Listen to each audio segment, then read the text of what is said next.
Ready? Start. For the purposes of ensuring that the implementation of the JJ Act is proceeding in the right direction, it is necessary that a social audit be conducted every year. Social audits give reasons for introspection as well as for improvement in the services. Social audit has gained relevance as a tool of public accountability. It has been defined as an assessment of a department's non-financial objectives through systematic and regular monitoring on the basis of the views of its stakeholders.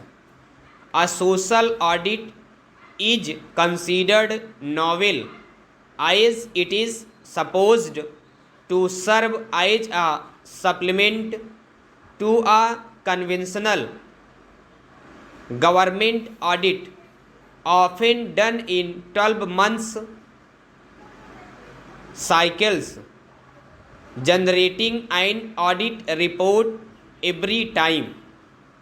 In fact, in the report of the task group on social audit by the Office of the Comptroller and Auditor General, it was opined that social audit be brought into the mainstream of auditing by the Indian Audit and Accounts Department as an essential process and tool in all the performance audits of social sector programs, as they afford an opportunity to strengthen the micro level scrutiny of the program planning, implementation and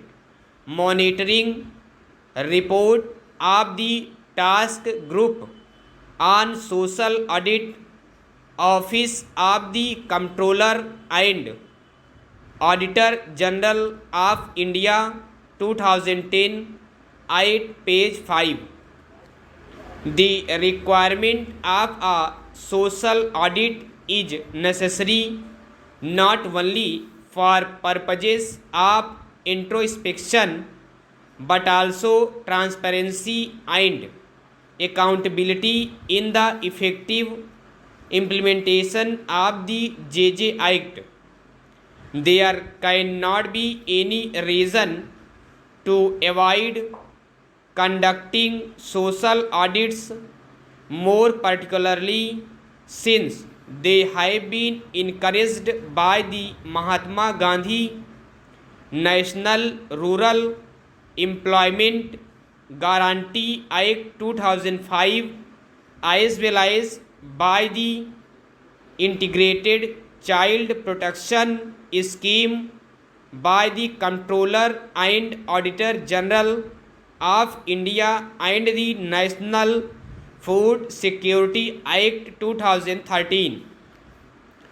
The impression given to us is that for some inexplicable reason the union government is shying away from social audits. In the hearing on 17th April 2015, the learned additional Solicitor General informed us that no social audit was carried out despite the rule being notified in 2007. The Union of India was then directed to finalize a policy for conducting social audits. In the hearing on 30th October 2015, we are informed that the formats for social audit have been more or less finalized. In its affidavit filed sometime in November 2015, the Union of India has annexed copies of model social audit formats for child welfare committees, juvenile justice boards, special juvenile police units, children homes, specialized adoption agencies, open shelter, shelter homes, observation homes, and special homes. It is stated in the affidavit that these formats will be circulated for pilot testing by selected states as mentioned in an earlier affidavit dated 29th October 2015. We have not been informed whether any steps have been taken to conduct social audits in terms of the model formats prepared by the Union of India or the result of the pilot testing, if any. It is therefore necessary to ensure that these formats are tested out with urgency so that the implementation of the JJ Act is more meaningful. Stop.